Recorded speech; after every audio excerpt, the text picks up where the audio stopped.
All right, I guess there was more drama in Phoenix than we anticipated. The report came out that Bradley Beal reportedly had an issue with Mike Budenholzer telling him to play like Jrue Holiday.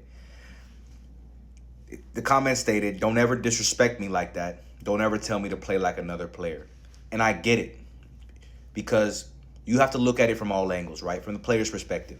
When you're dealing with these max level players, they have to have a certain craziness about them that even allows them to, one, make the NBA in the first place. That's the first step. Then two, to even become an all-star caliber player, and then at that, to sign a max level contract. You have to have a certain belief system that allows you to even get there in the first place. So when you, in a sense, if I'm Bradley Beal, I've averaged 30 a couple times. Yeah, have as an individual. We're not talking about winning and championships. As an individual player, what I've been able to do at the best version of myself, he probably has a sense of entitlement to feel disrespected by a comparison to Jrue Holiday. Although Jrue is a very good player as well, he's at his best. He's never been the player that Bradley Beal has been, which is why he probably felt slighted with that comparison.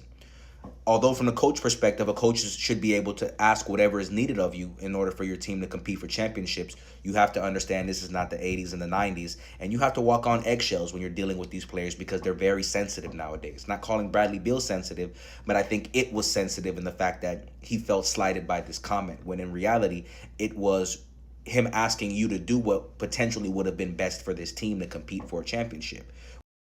Overall, I can't say that Coach Mike Budenholzer intentionally meant to make Bradley Beal feel disrespected.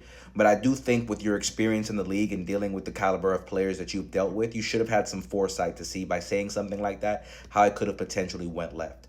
You should have had someone maybe like Devin Booker or Kevin Durant come to him in a bro fashion and basically say how, or tell him how he can adapt his game to still be effective at what they need him to do, that'll open up the rest of everyone else's game and allow them to compete at a high level. They may have been able to approach him in a better fashion that would have been better for the team. But